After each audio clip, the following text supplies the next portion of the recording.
आता मजा ऐसे करी तुझे पाय चित्ती धरी. तू कोबर आहे भगवंताकडे मागणी करतात आहे. देवा मला आता असं करा की तुमचे पाय माझ्या चित्तामध्ये धराव. तुम्हाला असं कसं शक्य आहे? भगवंताचे पाय कोणाच्या चित्तात धरायचे? तू कोबर आहे म्हणतात माझ्या चित्तात. आता मज ऐसे करी तुझे पाय चित्ती धरी. कोणाच्या? माझ्या. हे आद्य रूप घ्यायचं आपण. तू कोबर आहे भगवंताकडे काय मागणी करतात की तुमचे पाय. पण आता इथं पाय शब्दाचा अर्थ काय? तर उत्तमानाम स्वरूपम ही चरण शब्देन मन्यते. शास्त्रामध्ये असं सांगतात की मोठ्या लोकांचं जे स्वरूप आहे ते पाय शब्दाने काय केलं जातं? संबोधलं जातं, म्हटलं जातं. मला मग बघा ना, आपल्याला जर भगवंताचं मला एखादा खूपच भक्ती करत असेल तर त्यांचा विषय नाही इथं.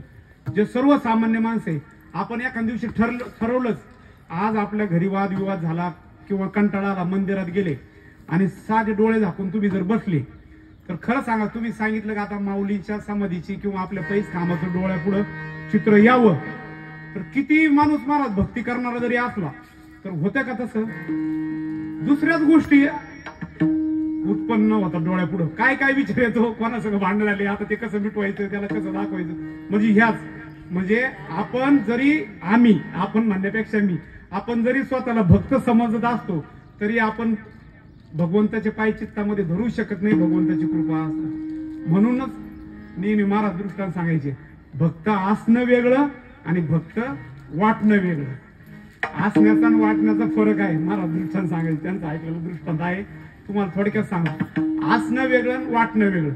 आता थोडक्यात आता सगळ्यांना आपल्याला माहिती आहे, श्रीखंड आणि पिठलं याच्यात फरक आहे का नाही? श्रीखंड श्रीखंड आहे आणि पिठलं पिठलं आहे. एका ठिकाणी एक तर जावई कधी सासरवाडीलाच जात नव्हता.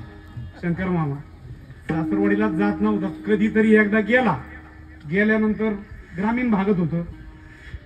सगळ्यात जास्त सासूबाईला आनंद होत असतो, हे तर पक्क आहे. आणि मी तर पाठीमागे सांगितलं, खरं जावायची माझ्या जोपर्यंत सासू जिवंत आहे तोपर्यंतच, आणि खरी लेकीची लेकाची माझ्या आई जिवंत आहे तोपर्यंतच. विठ्ठल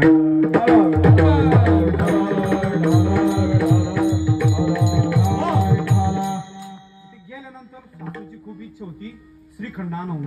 ते गेले गावात. आता ग्रामीण भाग होता पूर्वीचा, का तिथं काय श्रीखंड भेटत नव्हतं. ती किराणा दुकान वगैरे होते थोडंफार, कधी शेंगदाणे, साखर, चहापत्ती, तेल वगैरे जर नसलं तर तेवढं पुरतं तेवढं भेटायचं.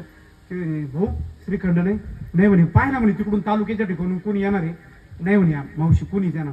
मी तुम्हाला फरक सांगतो, असणं वेगळं आणि वाटणं वेगळं बरं का. त्याच्यावर तुम्हाला दृष्टांत सांगतो.